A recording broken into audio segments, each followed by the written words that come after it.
องในมหามงคลวโรกาสแห่งเทศกาลเข้าพรรษาประจำปีพุทธศักราช 2565 อันเป็นปีมหาปีติยินดียิ่งของมหาชนชาวล้านนาและชาวไทยผู้มีจิตเลื่อมใสเปี่ยมล้นด้วยพลวะศรัทธาในบวรพระพุทธศาสนาอีกทั้งเป็นปีที่เวียนรอบมาบรรจบครบ144 ปีชาตการแห่งพระครูบาสลีวิจัยพระตนบุญตนยิ่งใหญ่ในเมตตาธรรมวัดพระสิงห์วรมหาวิหารตำบลพระสิงห์อำเภอเมืองจังหวัดเชียงใหม่ขอน้อมเจริญพรสาธุชนนักศีลนักบุญพุทธบริษัททุกท่านร่วมพิธีเจริญพระพุทธมนต์ธรรมวัดเย็นเจริญเมตตาภาวนาตามแนวสติปัฏฐานสี่สวดพระคาถาปารมี10 ทัศตามฮีทอยแห่งพระครูบาสลีวิจัยและสดับรับฟังพระเทศนาธรรมโวหาร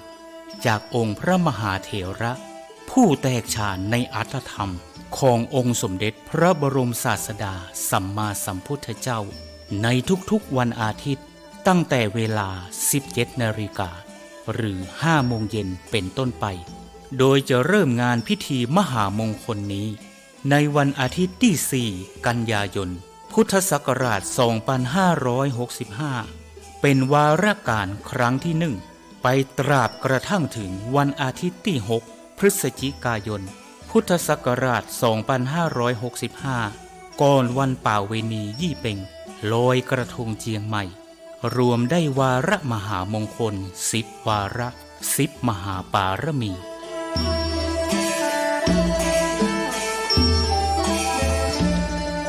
ปวงท่านมหาศรัทธานาบุญผู้มีความสนใจเข้าร่วมพิธีทำวัดเย็น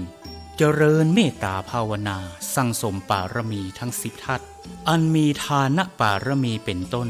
และมีอุเบกขาปารมีเป็นที่สุดนั้นขอน้อมเจริญพรร่วมพิธีได้ที่พระวิหารหลวงวัดพระสิงห์วรมหาวิหารตำบลพระสิงห์อำเภอเมืองจังหวัดเชียงใหม่และท่านที่มีจิตเจตจำนงประสงค์ใคร่ร่วมบำเพ็ญมหาทานปารมีถวายกันเทศแด่พระมหาเถระผู้แสดงพระธรรมเทศนาและถวายน้ำปานะแด่พระภิกษุสงฆ์สามเณรนั้นขอน้อมร่วมทำบุญหรือแจ้งความประสงค์ของท่านได้ที่พระเดชพระคุณหลวงพ่อพระเทพสิงหวราจารย์เจ้าอาวาสวัดพระสิงห์วรมหาวิหารโทรศัพท์081-883-8752หรือที่ท่านพระครูปริยัติกิจจาภิวัตร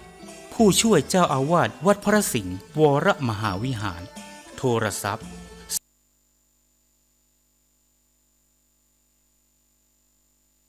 FM 92.25 เมกะเฮิรตซ์บริหารและจัดการโดยวัดป่าแดงมหาวิหารส่งกระจายเสียงจากเลขที่71หมู่ที่14บ้านใหม่หลังมอตำบลสุเทพอำเภอเมืองจังหวัดเชียงใหม่รหัสไปรษณีย์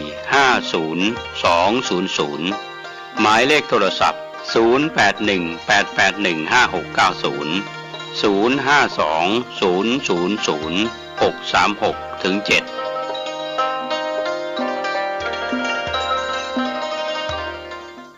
ข่าวสารเพื่อการประชาสัมพันธ์ก็มีความสนใจที่จะจัดทำหนังสือชุดความรู้เรื่องพระพรหมมงคลฝ่ายวิปัสสนาทองสิริมังคโลศาสนาบุคคลคุณภาพกับการเผยแผ่พระพุทธศาสนาก็จะมีการจัดพิมพ์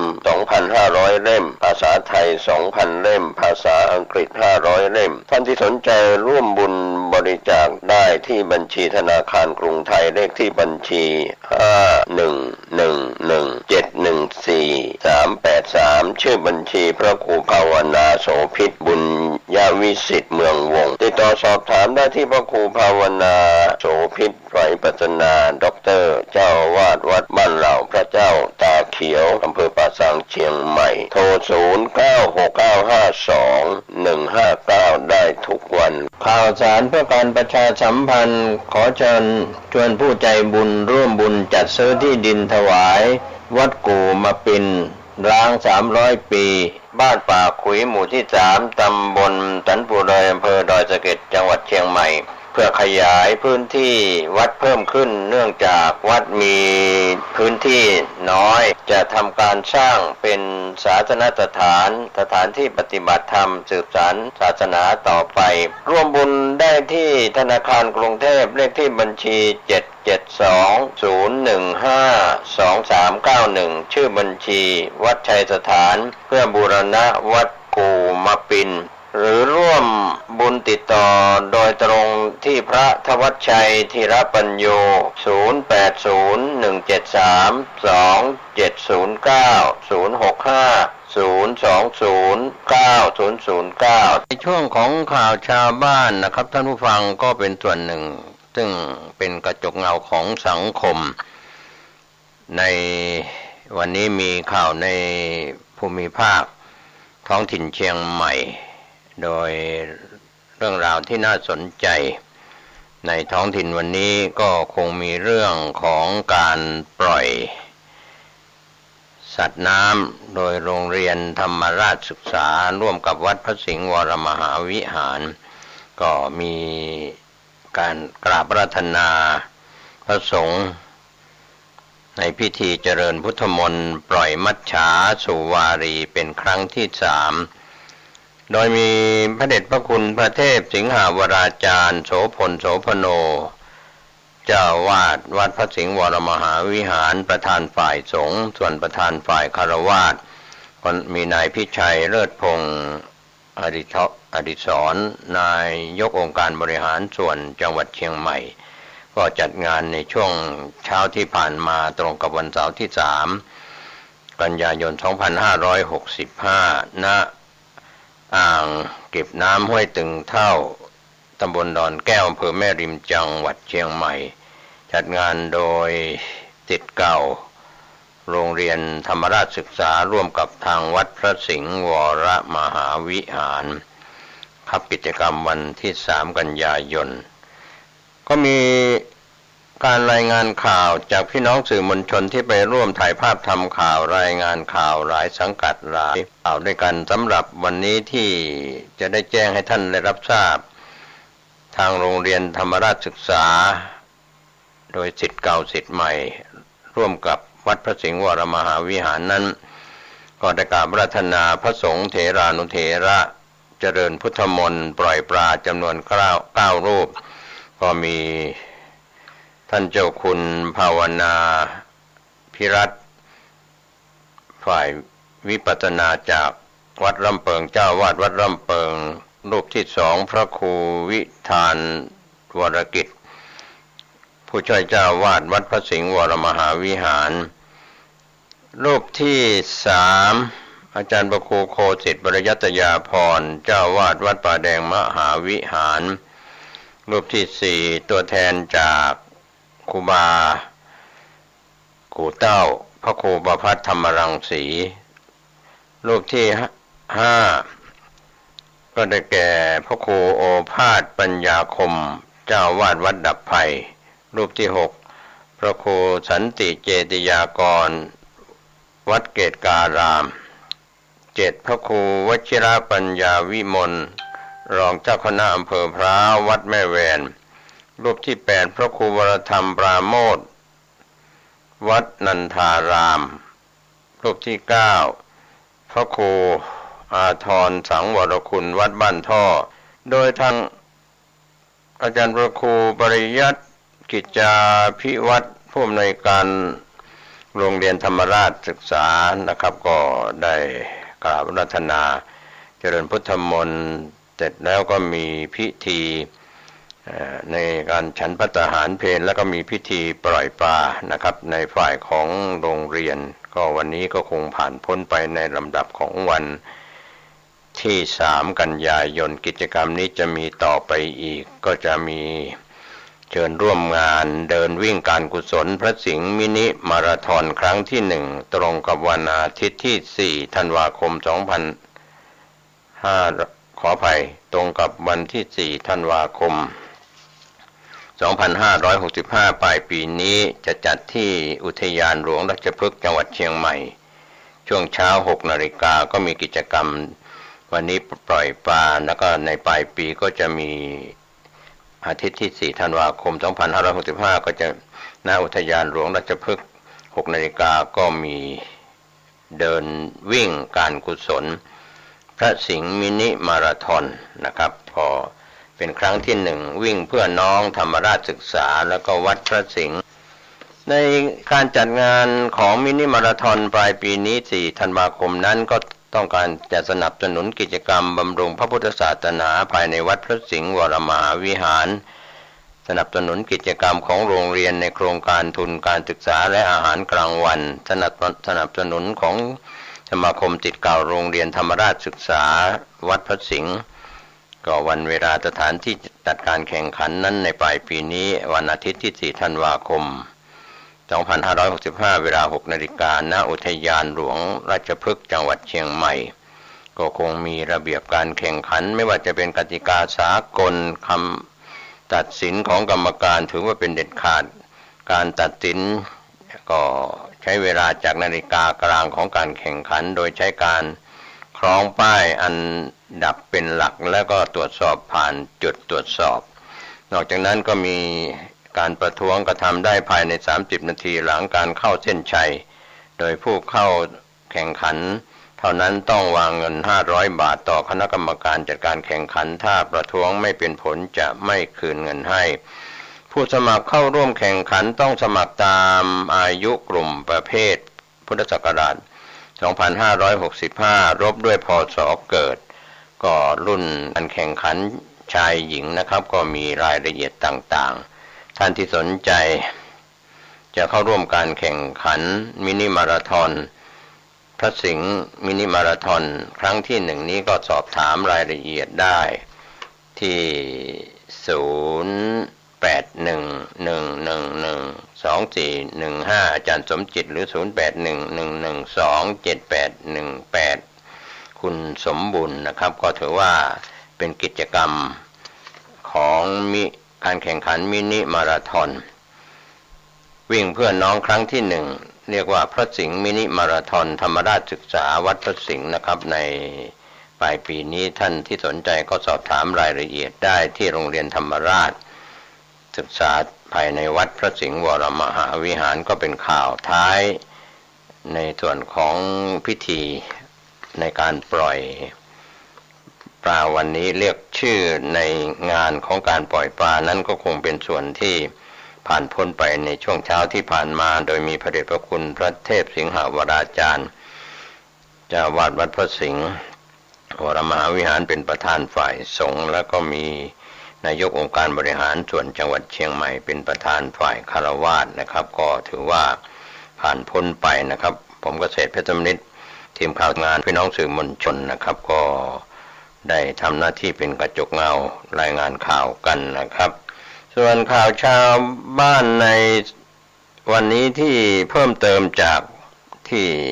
ผู้ดำเนินรายการรายงานข่าวก็เป็นเทปเมื่อวานนี้จะสดเมื่อวานนี้เป็นเทปกำลังเข้าห้องส่งนะครับก็เลยใช้เทป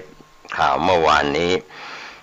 ก็ต้องขออภัยหลายท่านอาจจะได้ฟังข่าวไปบ้างแล้วเรื่องของพูดถึงพี่ป้อมก็ถือว่าเป็นเรื่องของอดีตของรองนายกรัฐมนตรีพลเอกประวิตรวงษ์สุวรรณรักษาการนายกรัฐมนตรีนะครับก็คงวันนี้มีข่าวเพิ่มเติมจากช่วงแรกที่เป็นเทปข่าววันนี้ผมก็กลับมาเข้าสู่ห้องส่งก็คงมีรายงานข่าวที่น่าสนใจก็มีเรื่องที่รู้ไว้นะครับระวังไว้เรื่องของเซียนเหล็กไหลพร้อมจ่ายเงิน500 ล้านแต่พิสูจน์แล้วไม่ขลังไม่ศักดิ์สิทธิ์จริงก็เรื่องนี้ก็เป็นเรื่องที่ทางทีมข่าวได้รับรายงานกันเข้ามานะครับอย่าไว้ใจทางนะครับพิสูจน์แล้วจริงไม่จริงเสียเงินกันเป็นจำนวนมากจากกรณีที่ชาวตำบลเขาดินอำเภอเขาพนมจังหวัดกระบี่เจอก้อนหินมีเนื้อภายในคล้ายแร่บางอย่างมีสีดำมันวาวเป็นหินมีน้ำหนักประมาณ5 กิโลกรัมผิวภายนอกสีเหลืองและด้านใน กรวงคนที่พบก้อนหินก้อนนี้คือนายรินอายุ43ปีเป็นชาวบ้านในพื้นที่ได้นำรูปภาพไปโพสต์ในกลุ่มผู้นิยมเหล็กไหลใครมาเห็นต่างก็บอกว่าเป็นเหล็กไหลงอกหายากราคาสูงนอกจากนั้นยังมีคนเดินทางไปเพื่อขอซื้อในราคา 50,000 บาทเพราะเชื่อว่าเป็นเหล็กไหลแต่นายลินไม่ขายขณะเดียวกันได้ส่งไปให้เซียนที่อยู่ในวงการดูเบื้องต้นบอกว่าเป็นเหล็กไหลของแท้เรียกกันว่าเหล็กไหลงอกล่าสุดเมื่อวันที่1 กันยายนที่ผ่านมากลุ่มผู้ศึกษาเรื่องเหล็กไหลได้เดินทางไปตรวจพิสูจน์ที่บ้านของนายรินด้วยตนเองใช้วิธีนำกล้องไม่ขีดไฟมาวางไว้ใกล้กับเหล็กไหลห่างกันประมาณ1 คืบแล้วก็เปิดกล่องไว้เล็กน้อยผ่านไปประมาณ5 นาทีไม่เกิดปฏิกิริยาอะไรกลุ่มที่มาพิสูจน์จึงบอกว่าในเบื้องต้นว่าอาจจะเป็นเหล็กไหลจริงแต่สิ่งที่สิงสถิตอยู่ในเหล็กไหลได้ออกไปแล้วตั้งแต่มีการทุบรังแตกจึงอาจทำให้ไม่เกิดปฏิกิริยาอะไรหากเป็นเหล็กไหลที่มีความศักดิ์สิทธิ์ก็จะซื้อกันในราคาสูงถึง500 ล้านบาทแต่ตอนนี้ยังบอกไม่ได้ว่าเป็นเหล็กไหลแบบไหนมีราคาหรือไม่ซึ่งตามความเชื่อของนักเล่นเหล็กไหลหากพิสูจน์ด้วยวิธีใช้ไม้ขีดมาวางแล้วไม่มีปฏิกิริยาหัวไม้ขีดไม่เปลี่ยนสีแสดงว่าไม่มีความขลังจะต้องทำพิธีเรียกสิ่งที่สถิตในเหล็กไหลกลับคืนมาก่อนจึงจะมีความศักดิ์สิทธิ์อะไรทำนองนั้นนะครับก็ท่านผู้ชมท่านผู้ฟังที่รับชมรับฟังข่าวชาวบ้านเรื่องนี้โปรดใช้วิจารณญาณนะครับเรื่องของเหล็กไหลเนี่ยโดนหลอกโดนต้มกันมามากแล้วในยุคอดีตที่ผ่านมาเซียนเหล็กไหลก็คงมีหลักพิสูจน์กันในช่องทางต่างๆมากมายอันนี้ก็เป็นเรื่องข่าวที่เกิดขึ้นในส่วนของภูมิภาคที่ทีมข่าวได้รับรายงานกันมาช่วงวัน2 วันนี้ก็นำมารายงานเป็นข้อศึกษาเรื่องของเหล็กไหลก็ในส่วนข่าวอื่นๆในช่วงนี้ก็มีเรื่องที่น่าสนใจบิ๊กป้อมยกหูอีกถึงชัดชาติส่งทหารช่วยกรุงเทพมหานครเก็บผักตบชวาเปิดทางระบายน้ำสายน้ำเจ้าพระยาก็เป็นข่าวที่ทีมข่าวได้รายงานจากส่วนกลางกรุงเทพมหานครจากมติชนออนไลน์ได้รายงานกันเข้ามานะครับรองนายกรัฐมนตรีรักษาการนายกรัฐมนตรีก็คือบิ๊กป้อมยกหูถึงชัดชาติส่งทหารช่วยดูแลผู้ประสบภัยน้ำท่วมด้วยการเก็บผักตบชวาเปิดทางระบายน้ำเจ้าพระยา3 กันยายนรายงานข่าว2 กันยายนเมื่อวานนี้ว่าพลเอกประวิตรวงษ์สุวรรณรองนายกรัฐมนตรีได้โทรศัพท์หารือติดตามผลการดำเนินงานป้องกันน้ำท่วมในพื้นที่กรุงเทพมหานครกับนายชัดชาติสิทธิพันธ์ผู้ว่าราชการกรุงเทพมหานครรัฐบาลได้ส่งกำลังทหารเข้าร่วมขนกระสอบทรายเพื่อป้องกันน้ำท่วมตามจุดต่างๆในกรุงเทพมหานครตามร้องขอเพื่อเร่งป้องกันโดย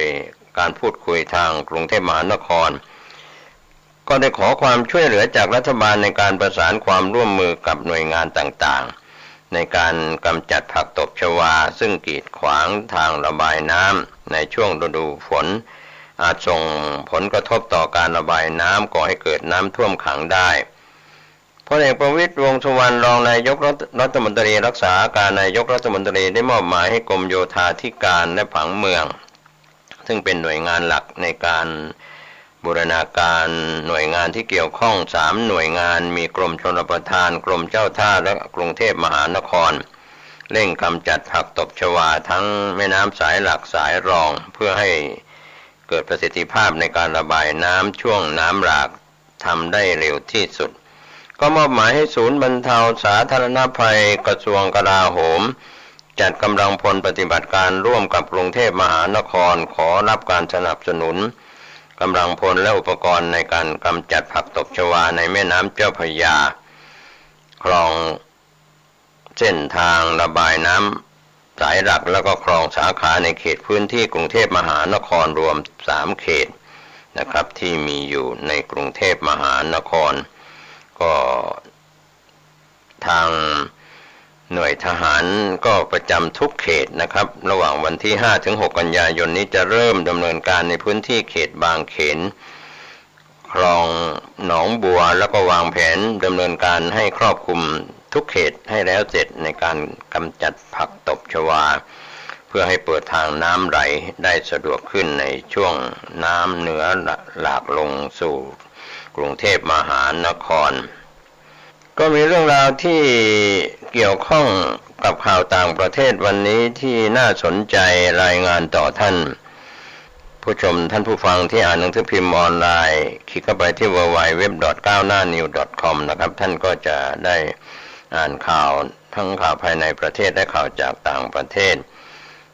วันนี้กรุงเทพธุรกิจออนไลน์รายงานข่าวเศรษฐกิจ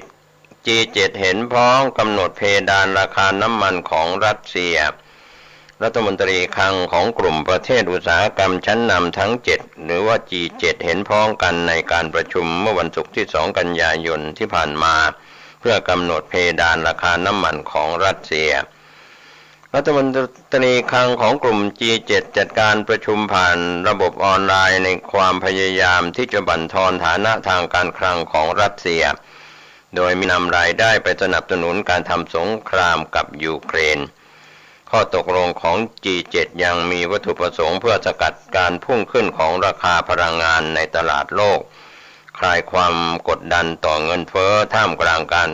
ทำสงครามระหว่างรัสเซียและยูเครนมาตรการกำหนดเพดานราคาน้ำมันดิบของรัสเซียจะมีผลบังคับใช้วันที่5 ธันวาคม 2565ขณะที่ผลิตภัณฑ์ปิโตรเลียมจะมีผลบังคับใช้ในวันที่ 5 กุมภาพันธ์ 2566 7ยังไม่ได้ระบุระดับราคาเพดานน้ำมันรัสเซียในการประชุมเมื่อวานนี้แต่จะมีการหารือในรายละเอียดต่อไปโดยคาดว่าจะได้ข้อสรุปอีกไม่กี่สัปดาห์ข้างหน้าครับข่าวคืบหน้าจะได้รายงานข่าวนี้ให้ท่านได้ติดตามกันนะครับเรื่องของจะประชุมแล้ว G7 จะประชุมแล้วเห็นพ้องกำหนดเพดานราคาน้ำมันของรัสเซียก็เป็นข่าว3 กันยายน 2565ขอเรื่องราวต่างๆทั้งข่าวภายในประเทศต่างประเทศโดยในเรื่องข่าวต่างประเทศยังมีข่าวที่เป็นข่าวคืบหน้าต่อเนื่องเรื่องของไต้หวันนะครับที่ทางทีมข่าวได้รายงานกันเข้ามาโดยทางผู้จัดการออนไลน์รายงานข่าวกันเข้ามา2 กันยายนที่ผ่านมาว่าไต้หวันยิงโดนจีนขณะประชิดเกาะจินเหมินโดยนายกชี้เป็นวิธีโต้ที่เหมาะสุดหลังภาพทหารไต้หวันปาหินใส่ไล่โดนจีนว่อนเน็ตก็เป็นเรื่องราวที่เกิดขึ้นจากต่างประเทศทหารไต้หวันยิงโดนพลเรือนจีนที่บินโฉบเฉี่ยวเกาะเล็กเกาะน้อยในอำเภอจิ้นเหมินซึ่งเป็นเขตควบคุมของไต้หวันจนร่วงนะครับก็เป็นส่วนที่ทางสื่อในฝั่งจีนแผ่นดินใหญ่ก็รายงานว่าโดนจากฝั่งจีนได้บินเฉี่ยวเกาะเล็กๆของจิ้นเหมิน4 ครั้งโดยบินไปยังเกาะต้าตันเกาะตันเกาะสิงโตเกาะเหล่านี้อยู่ห่างจากเซี่ยเหมินในมณฑลฝูเจี้ยนไม่กี่กิโลเมตรสื่อจีนยังรายงานเพิ่มเติมว่า26 สิงหาคมที่ผ่านมานั้นมีขีปทหารยามเฝ้าเขตแดนที่ฐานทัพจินเหมินเผยแพร่ที่จีนมีภาพทหารยามไต้หวันปาก้อนหินไล่โดนจีนด้วยคลิปนี้ได้เป็นไวรัลของจีนเรื่องนี้เป็นที่เย้ยหยันอย่างมากในไต้หวันถ้านี่คือระดับความสามารถของกองทัพไต้หวันในที่สุดเราก็เข้าสู่ยุคหินแล้วหนังสติ๊กและไม้กวาดต้องใช้เวลาถึง1 ปีถึงจะโจมตีถึงกันส่วนวันที่2 กันยายนที่ผ่านมานายกรัฐมนตรีไต้หวันนายซูเจินซางก็กล่าวกับทีมข่าวว่าการยิงโดน โดรนของจีนเป็นการโต้ตอบที่เหมาะสมที่สุดแล้วเนื่องจากทางกองทัพได้เตือนหลายครั้งพวกเขาเมินคำเตือนของเราหลายครั้งและเราก็ไม่มีทางเลือกอื่นจึงปกป้องตัวด้วยการยิงเป็นวิธีตอบโต้ที่เหมาะสมที่หลังสุดจากได้อดทนอดกลั้นเตือนหลายครั้งแล้วนายกซูเจินซางกล่าวและในวันเดียวกันรัฐมนตรีว่าการกระทรวงกลาโหมไต้หวันก็ออกมาชี้แจงว่ากองทัพตรวจพบเครื่องจีน19ลำและเรือจีน3ลำปฏิบัติการรอบๆไต้หวันทั้งหมดไม่ได้ล้ำเส้นกลางในช่องแคบไต้หวันที่แบ่งเขตระหว่างจีนกับไต้หวันตามข่าวนะครับก็เป็นเรื่องราวระหว่างจีนไต้หวันและจีนแผ่นดินใหญ่นะครับข่าวคืบหน้าก็เป็นเรื่องที่จะได้รายงานเพิ่มเติมให้ท่านได้รับรู้รับทราบกันก็มีเรื่องราวที่เราได้รับรู้รับทราบนะครับแบ่งปันยังไงให้ทัวร์ลงครูทำคอนเทนต์ดื่มโกโก้แล้วเหลือเทแจกเด็กชาวเน็ตห่วงเรื่องโรคติดต่อก็เป็นข่าวสุดท้ายในข่าวชาวบ้านวันนี้ก็รายงานให้ท่านได้รับรู้รับทราบกันนะครับในส่วนของผู้จัดการออนไลน์รายงานข่าวว่าแบ่งปันยังไงให้ทัวร์ลงครูทำคอนเทนต์ดื่มโกโก้แล้วเหลือเทแจกเด็กชาวเน็ตห่วงเรื่องโรคติดต่อ2 กันยายนก็มีรายงานข่าวจากครูจากโรงเรียนแห่งหนึ่งนะครับที่ได้รายงานข่าวกันเข้ามาว่าครูจากโรงเรียนแห่งหนึ่งได้โพสต์คลิปวิดีโอของตนเองขณะดูดน้ำโกโก้ในแก้วเล็กน้อยจากนั้นก็นำน้ำโกโก้ส่วนที่เหลือนำมาเทแบ่งปันให้เด็กนักเรียนต่อแถวกินพร้อม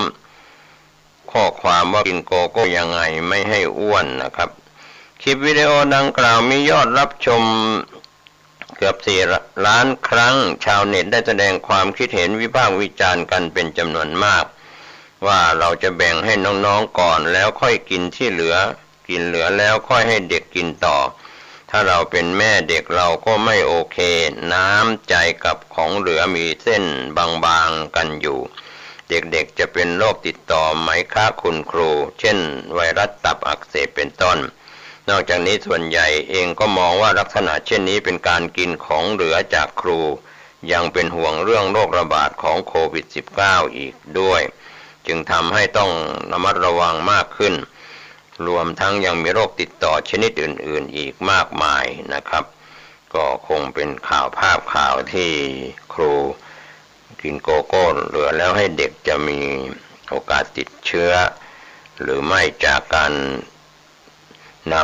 ำโกโก้ที่เหลือให้เด็กรับประทานนะครับก็วันนี้ก็เป็นข่าวในส่วนของ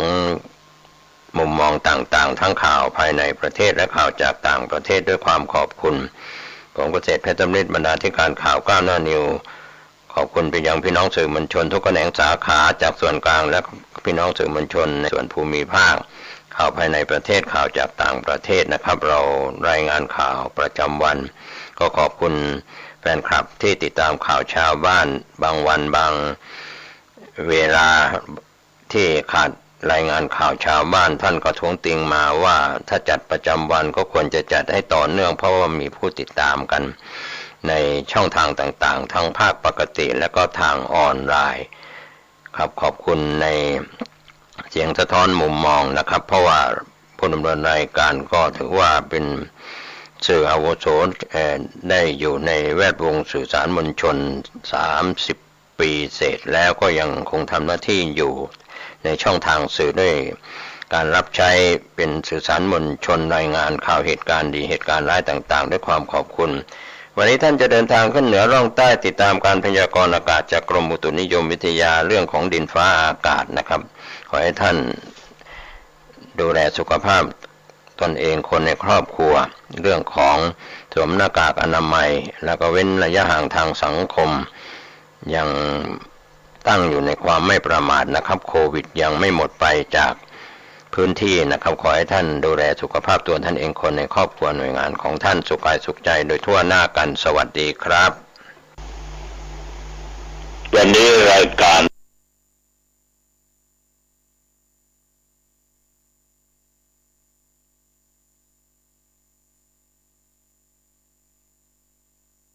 ปกิณกะแห่งธรรมะสเปเหระ มาพบมาปะกับญาติกับโยมท่านผู้ฟังทั้งหลายอีกเช่นเคยก็มาพบปะกันเป็นประจำทุกวันในเวลาเดียวกันนี้และก็ทางสถานีวิทยุเองนี้ก่อนอื่นนั้นก็ต้องขออนุโมทนาขอบใจต่อญาติต่อโยมทุกท่านทุกคนที่ติดตามฟังรายการนี้มาโดยดีตลอดต้องขอบใจนักขอบใจหลายๆเอาละต่อไปนี้ก็จะได้นำญาติโยมไหว้พระสวดมนต์ฉบับย่อๆเพื่อเป็นมงคลต่อชีวิตตั้งอกตั้งใจบ่าพร้อมกันไปเด้ออะระหังสัมมาสัมพุทโธภะคะวาพุทธังภะคะวันตังอภิวาเทมิกราบพระพุทธสวากขาโตภะคะวะตาธัมโมธัมมังนัมมัสสามิกราบพระธรรมสุปฏิปันโนภะคะวะโตสาวกสังโฆสังฆังนะมามิกราบพระสงฆ์ต่อไปกล่าวคำนมัสการว่าพร้อมๆกันไปนะโมตัสสะภะคะวะโตอะระหะโตสัมมาสัมพุทธัสสะนะโมตัสสะภะคะวะโตอะระหะโตสัมมาสัมพุทธัสสะนะโมตัสสะภะคะวะโตอะระหะโตสัมมาสัมพุทธัสสะพุทธังสรณังคัจฉามิธัมมังสรณังคัจฉามิสังฆังสร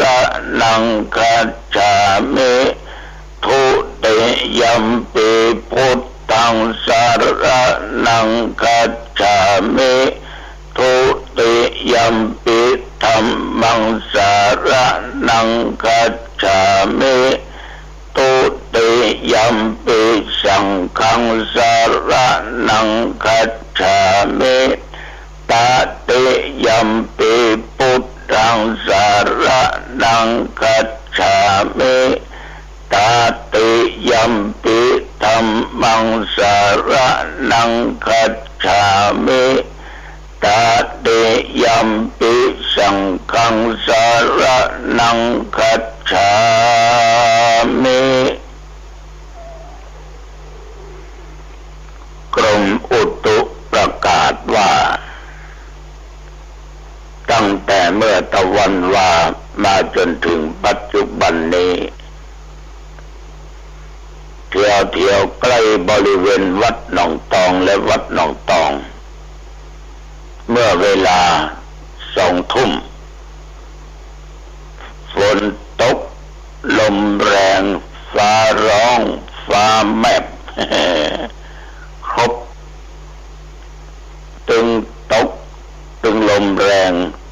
ตึงเสียงฟ้าห้องตึงเสียงฟ้าแมบตกนักพอสมควรที่อื่นจะตกบ่ตกบ่นะแต่เมื่อกลางวันตะวานี่อากาศมันร้อนอบอ้าวอย่าขนาดนักนั่งอยู่ที่ไหนพร้อมเป็นสุขเพราะมันร้อนทุกคน คนก็บ่นว่าวันนี้ร้อนนะเมื่อคืนที่ผ่านมาเนี่ยระหว่างที่ฝนตกคณะสงฆ์อำเภอหางดงโดยอาตมาภาพได้นำพระคณะปฐมทูตออกเผยแผ่ธรรมคืนที่ผ่านมาก็เอาตำบลหนองตองสถานที่วัดสลีลังกาต้นโจกในญาติโยมมันมีคณะศรัทธา300 กว่าหลังคาเรือนเพิ่งจะได้เสียครูบาอาจารย์มหาเถระ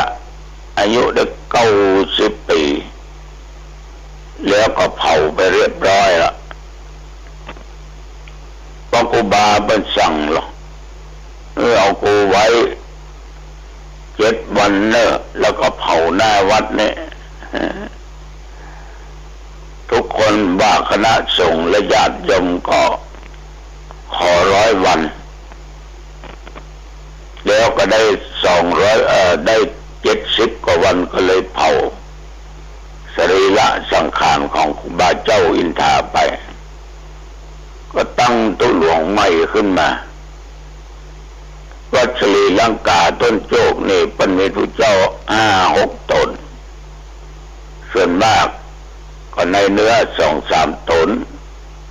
นอกนั้นก็มาจากวัดพระบาทข้าวต้มมาจากวัดพระบาทข้าวต้มอำเภอลีจังหวัดลำพูนคืนแล้วนี่ประมาณ2 ทุ่มเล็กน้อยนะก็เริ่มศาสนพิธีไหว้พระสวดมนต์นิมนต์ท่านพระครูวิสิทธิ์เจ้าคณะตำบลหนองควายอำเภอหางดงผู้ในวยการโรงเรียนหางดงสังฆราชอุปถัมภ์ที่วัดกำแพงงามเป็นองค์แสดงธรรมท่านก็เทศได้มาประมาณสัก10 กว่านาทียังทันถึงสาวแต่ทางบนก็ลงมาละมิดมัดฟ้าห้องกระลึงตามแม่แต่ท่านก็เทศไปได้ประมาณ20 นาทีหันท่าประจับการก็เลยสรุปเอวังก็ไปด้วยประการละชนีถึงบรรยากาศตัวเจ้าใหม่ตัวเจ้าหนุ่มก็ไฟแรงเนาะก็มีพี่น้อยพี่นานศรัทธาเบิกมาช่วยตัวเจ้าจัดสถานที่ไอ้ยังก็ตามญาติโยมถ้าคนเราทำไอ้อย่างเนี่ยมันมีความขัดแย้งกันโต้แย้งกันขัดใจกันมีเป้าหมายในชีวิตเหมือนกันสถานที่จัดจึงออกมาเรียกว่าเป็นเป็นอย่างเป็นส่วนดีมากๆพอจัดกันที่หน้าวัดลานวัดถ้าไปจัดในศาลาก็คงไม่ได้ล้นกันศาลาก็กว้างเพราะมีพระมีอย่างออกมานักแต่สถานที่จัดขึ้นแล้วเนี่ยมันโล่งดีโยมต้นไม้ต้นตอกต้นก็นักได้ประดับประดาไฟกันสถานที่จัดไว้เป็นอย่างบอดพระธรรมทูตก็ไว้ติ่งตรงกลางก็มีพุทธรูปมันต้องมีอยู่แล้วพระเจ้ายืนจัดธรรมาสไว้ตรงหน้าพุทธรูปทางซ้ายมือก็เป็นพระบรมฉายาลักษณ์ของพระเจ้าแผ่นดินก็จัดไว้เป็นสัดเป็นส่วนจัดดีจัดงามต้นไม้ก็ประดับประดาด้วยไฟฟ้าญาติโยมบรรยากาศคนที่ไปร่วมฟังเทศน์มีถึงเทศบาลมีถึงกำนันผู้ใหญ่บ้านมีทุกวัดใน13 วัดในเขตตำบลหนองตองวัดละ10 กว่าคน30 คนประการสำคัญคณะศรัทธาวัดต้นโจกไปก็ไปนับ มาณเกือบ500 คนพระสงฆ์ก็ประมาณ40-50 รูปก็นับว่าศรัทธาญาติโยมที่พากันไปนั้นน่าอนุโมทนาเป็นอย่างมากก็ใส่ชุดปกติเข้ากันชุดไปวัดไปว่าแต่มองดูนี่จะเป็นเทพยดานักคือเทวดานัก3 ส่วนนี่เทวดา2 ส่วนครึ่งเทวบุตรมีสักครึ่งส่วนดังใดต้องขอขอบใจต่อญาติโยมทุกท่านที่ไปร่วมทำพุทธกิจในทางพุทธศาสนาเนี่ยด้วยความศรัทธาด้วยความเชื่อมั่นระหว่างพระเทศน์นั้นบรรยากาศก็สงบนิ่งต้องขอขอบใจว่าคำว่าเลิกกันแล้วต้นก็มีศรัทธาเนาะเลี้ยงอาหารว่างกันเป็นข้าวต้มขนมกันน้ำดื่มกันไว้ที่หน้าศาลาญาติโยมก็ไปแวะทานกันสำหรับอาตมาภาพก็เลยอนุญาตนั่งรถกลับวัดหนองตองก็แล้วก็ลงรถก็ห้ำฝนจนนักนะนึกว่าเมื่อเช้านี่จะเป็นวัดไอแคกได้นะ แต่อันนี้ก็เป็นสิ่งที่ผ่านมาความสำเร็จเกิดขึ้นเพราะความสมัครสมานสามัคคีกันแต่ว่าไปในไปนอกแต่ละวัดก็มีการเติดปักเป็นต้นไปถึง13 วัดญาติโยมทั้งหลายอันนี้เป็นภารกิจที่ผ่านมาคนเฮาเนี่ยอยู่ด้วยกันเนี่ยถ้าฮักกันแบ่งกันมีเป้าหมายตรงกันจะทำอะไรอย่างเนี้ยถ้ามันถูกลงต้องกันดีบักขัดแย้งกันมันต้องเป็นไปด้วยดีและต่างคนต่างจัดต่างคนต่างทำนี่นะมันเข้าใจเหมือนกันบดมันก็เรียบร้อยแต่ถ้าโมขัดแย้งอย่างภายในครอบครัวก็จ้างเถอะเป้าหมายมีไว้ละแต่ว่าผัวกับเมียบังเรื่อง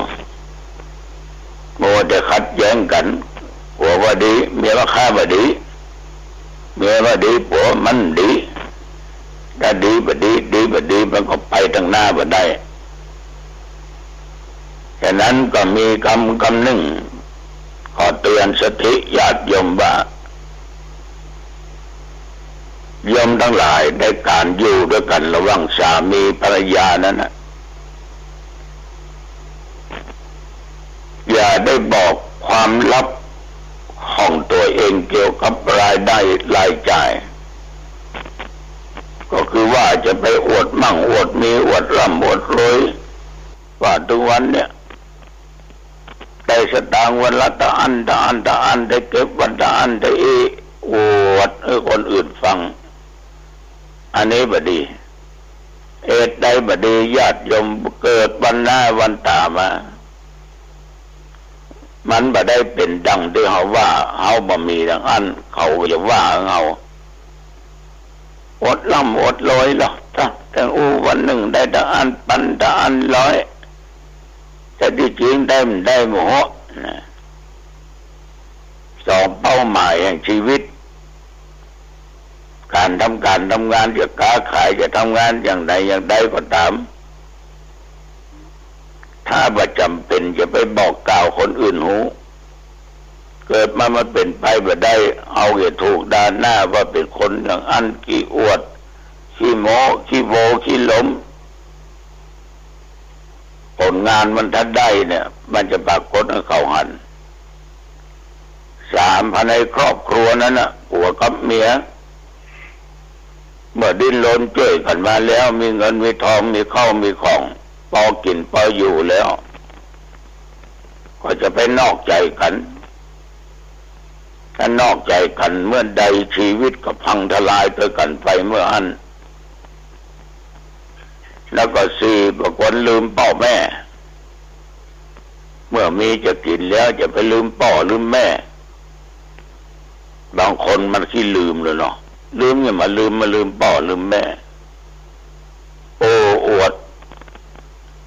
ถึงวันนี้นะที่มีรถที่มีสตางค์ที่มีอย่างเนี้ยก็ได้มาจากพ่อจากแม่ล่อมได้สืบทอดมรดกมาสักอย่างอ่ะเขาไม่แช่ฟาดของเงาเขาไม่แช่ฟาดที่ขาที่ก้นมันสักกำอ่ะโอ้ก็มันเป็นผู้เป็นคนมาถึงวันนี้เพาะไผ่ถ้าแบบใจว่าสองเท่าสร้างขึ้นมาเอาจะเป็นได้มาเป็นอย่างอี้ได้ยังอย่างตุลุงเนี่ยถ้ามีพ่อบุญมาแม่ท้องหรือแม่หอมอุปสารก็ไม่มีพระครูอาทรวิสุทธิคุณหรือบุญตันบริสุทธโธได้มานั่งเทศอย่างนี้หรอกพ่อแม่ปนื้อมาตั้งแต่มาวันปฏิสนธิละเลี้ยงออกมาแล้วเสี่ยงไปต่อใดไปโอ้โหเนี่ยคนใดบ่เหลียวแลพ่อแม่นะหาความเจริญบ่ได้จะไปทรยศต่อครูบาอาจารย์อุปชฌาย์ของตัวเองเอาได้เห็นหูได้วางแผนชีวิตได้หูช่องทางนอกจากพ่อแม่สร้างเข้ามาแล้วก็ครูอาจารย์นะที่เป็นถ่ายทอดศิลปะวิชาการความรู้ต่างๆของเราอย่าลืมข้อสุดท้ายอย่าลืมทำบุญสุนทานรักษาศีลฟังเทศน์ฟังธรรมเจริญเมตตาภาวนาถ้ามีศีลมีธรรมนี่นะมีได้ก็จ้างเถอะชิบหายวายวอดหมดละเพราะเอาจะบอกหูจักว่าอันใดดีอันใดบ่ดีมันจะขาดสติจะบ่มีปัญญาจะต้องความประมาทเกิดดำเนินชีวิตพลาดไปก็หมดเนื้อหมดตัวทำชั่วอยู่ตลอดฉะนั้นมีแล้วก็กินก็ทานไปช่วยเหลือสังคมไปสงเคราะห์ไปรักษาศีลมันฟังเทศน์มันสวดมนต์เจริญสมาธิภาวนาญาติโยมทำเป้าหมายมาถึงสูงสุดอันนี้พระเจ้าก็จึงขอฝากไปกับญาติกับโยมก็ลองนำไปคิดพิจารณาดูเนอะแต่ว่านี่ตั้งแต่กินเขาง่ายเป็นต้นมาก็ได้พบได้ปะกับญาติกับโยมประการสำคัญกินก็ตอนแล้วบ่ายโมงคณะสงฆ์ตำบลหนองตองเนี่ยมีเจ้าคณะตำบลเจ้าอาวาสถึง2ตำบลและอาตมาภาพได้นัดกันเมื่อวันลงโบสถ์ขึ้นโบสถ์ศีลก่อนวันนี้ก็หมายความถึงว่าต่อว่าจะไปเยี่ยมเยียนหลวงปู่ครูบาจันแก้วสุเมโธหรือท่านพระครูรัตนสุคนเจ้าอาวาสวัดคันธรสป่าสร้างตำบลหนองตองคือหลวงปู่เนี่ยมันมีอายุได้91 ปีได้91 ปีวัดเปิ้นอยู่ตนเดียวมีเน้นมีตุตะก่อนก็มีสิกขาละเพศไปเหรอไปอยู่ที่อื่นเนี่ยเป่าออกไม่ออกหลวงปู่ครูบาจันแก้วนี่เป็นพระมาธิละสมถะแต่มาไปอุจาญาติโยมฟังนะสมถะจริงๆบ่โออาบรรลุลาได้ทั้งสิ้นเป็นบุคคลที่มหาธิราชที่อู้ตรงไปตรงมาฉะนั้นศรัทธาบางท่านจะไม่ชอบท่านในคำอู้เพราะท่านจะเอาสิ่งที่เป็นจริงมาอู้คนเอาทั้งวันมาชอบเป็นชุเป็นหลอกเป็นลวง91มันก็หลงลืมก็มีพ่องขนาดตัวเจ้าหนองตองก็ยังขี้หลงขี้ลืมขี้หลงเหมือนกับญาติโยมที่ฟังเนี่ย บางคนก็เพื่อเปิดยุบฟังก็พอจะจบให้ลืมไป เอาศรัทธาเพื่อช่วยกันให้กำลังใจครูบาปัญหาหน้าตัวเจ้าทั้งหลายไปเนี่ยจะมาไปถามเปิ้นหลวงปู่เป็นไงป้องครับโอ้วันนี้ข้ามีความสุขเนอะข้ามีความสุขเอาก็ว่าโอ้ที่ศรัทธาเปิ้นมาแล้วก็ตัวเจ้ามาอย่างหลวงปู่สุขใจเนาะสุขใจยิ้มยมแล้วก็ขี้หลงขี้ลืมก็มีธรรมดาก็เลยถามว่าหลวงปู่คนที่ถามเนี่ยชื่ออย่างอาทรนะเขาจำได้ว่าอาทรเป็นเจ้าคณะอำเภอไม่ก่อนแม่นครับหลวงปู่โอ้กันไปมาพระสงฆ์มาพร้อมเอาก็เลยปากันถวายปัจจัยวัตถุไทยธรรมโลกขอสุมาคารวะหลวงปู่ครูบาจันแก้วปั้นหื้อปอนเนี่ยญาติโยมกุเตื้อนี่จะมาชัดเจนจะลงลืมแต่ตะวานี่บัดลงบัดลืมนี่ได้ทั้งสิ้นนั่นคือกำลังใจความดีใจจิตใจฟื้นฟูขึ้นมาญาติโยมคนเราเนี่ยถ้าว่าเอาทั้งหลายบัดละบัดทิ้งกันนี่นะกำลังใจกันเนี่ยมันจะฟื้นฟูเว้ยแต่มาดูหลวงปู่ตัวว่ากินข้าวล้ำก็หลวงปู่ข้ามีอย่างก็กินญาติโยมขนาดได้นมกล่องนี่นะเขาเย็นไว้แต่ว่าที่มันเหลือเขามาตานเขาหลวงปู่เขานะมาใส่จานใส่ถ้วยเจาะนมเนี่ยวิตามินอย่างเนี้ยทอกเขาใส่จานกินอย่างฮะนอนถึงวันนี้มีศาสตร์1 ผืนผ้าปู1 ผืนหมอนเนี่ยแก่นผ้าห่มเหียบผืน1นอนกับปืนน่ะมาได้เป็นโมกี่10 ปีแล้วเอามุ้งขอบมาครอบไปให้ด้านนี่คือหลวงปู่ครูบาจันแก้วสุเมโธแต่ก็มีคนมองข้ามแต่มาแต่ว่าได้ยินปอนหลวงปู่น้ำตามันลุกจากไหนมันไหลลงมาปึ๊กเกิดปิติเกิดความดีอกดีใจที่หันหลวงปู่มีความสุขใจหลวงปู่หรือปอนบัพทิศบัพเพี้ยนเขาจึงก็แปลกใจกันญาติโยมท่านอายุได้91ละบวชมาตั้งแต่เป็นเน้นน้อยละเป็นครูสอนนักธรรมเป็นอย่างหลวงปู่เพิ่นอ่านหนังสือพระไตรปิฎกเมื่อเพิ่นอายุ70-80เนี่ยเป็นยังเปิดเอาในพระไตรปิฎกมาเล่าสู่ญาติโยมฟังหลวงปู่ไปวันเกิดผมก็วันที่17เนี่ยไปได้แล้วเอาถึงดีใจไปแล้วเขาก็ว่ามันจะลืมว่าขาดตัวลุงก็เป็นลืมใหญ่ถ้าเอาบอกไปบนไปกันวันเกิดพระครูเนาะเอากระภูมิอกภูมิใจดีอกดีใจที่หลวงปู่จะมีเมตตาไปแต่ข้าหันเขาพากันไปกันเนอะที่วัดหนองตองวันที่17 กันยา2565เลยนะตั้งแต่กินข้าวงายเป็นต้นไปเอาได้ไหวได้สาพระสมณะเป็นมหาเถระหลวงปู่ไม่อายุแก่เลยพ้นหมดในอำเภอหางดงนั้นเป็นอันดับ1อันดับ2ครูบาวัดวาลุกลาม85อันดับ3ครูบาวัดป่าเป้านี่อู้ถึงในอำเภอหางดงนะที่แก่นะอันดับ3ครูบาวัดป่าเป้าได้82อันดับ4ครูบาเจ้าวัดหนองตองตัวดิอูเนี่ยตัวเจ้าตันเนี่ยนะพ ก็จะได้76 77อย่างไรอยู่ไปทำไปคุณงามความดี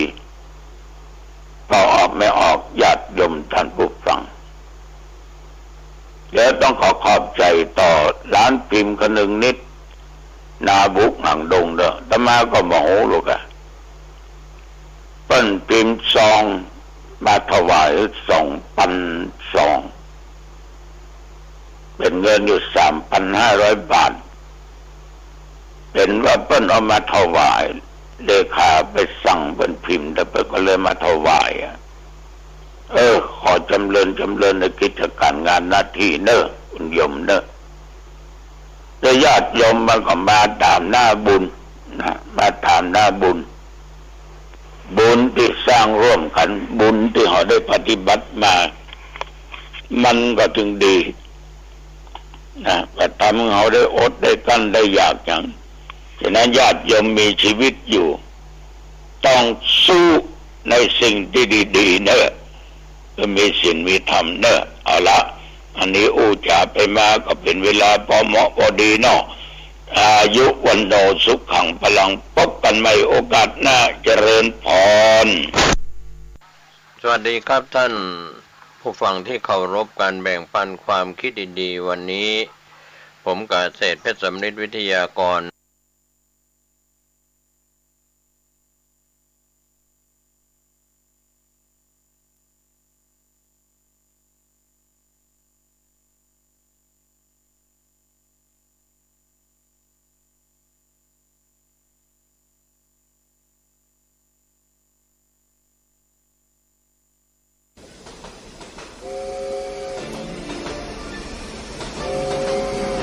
ข่าวสารเพื่อการประชาสัมพันธ์กำหนดการฟังเทศรายการรถด่วนขบวนพิเศษฤดูกาลเข้าพรรษาปี